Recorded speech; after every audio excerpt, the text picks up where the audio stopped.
The Islamic State is claiming today that an American female hostage has been killed in a Jordanian airstrike. ISIS says the strike hit the building where she was being held captive. We're getting this report from Site Intelligence Group, but so far the State Department has not confirmed it. Joining us with the latest is the WSJ's Felicia Schwartz. Felicia, thanks for being here. I want to jump right into it. What are officials in Jordan and in the U.S. saying about this claim? So officials in Jordan are pretty skeptical, calling it a PR stunt on the part of Islamic State.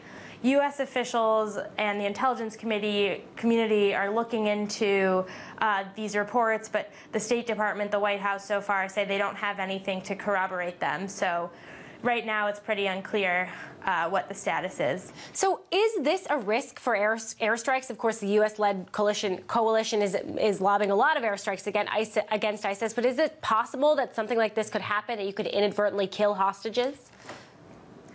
So defense officials, U.S. defense officials and coalition officials work pretty hard at compiling a list of targets based on intelligence they have. And if they had intelligence about where the hostage might have been located, they would do their best to avoid those sites. So, I mean, anything's possible, but it sounds like to the best of the ability of the coalition, they try to avoid striking these targets. Now, I have to imagine this is a harrowing day for her family with all this uncertainty out here. What do we know about who this woman is and how she ended up being captured by ISIS in the first place?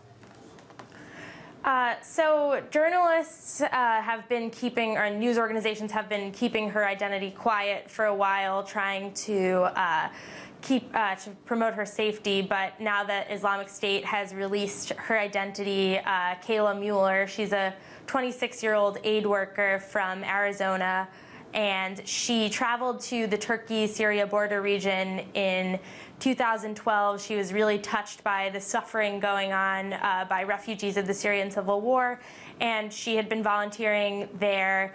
She'd worked in Turkey for a time. She crossed into Syria. She was at a Spanish Doctors Without Borders hospital in Aleppo when she was captured in August 2013.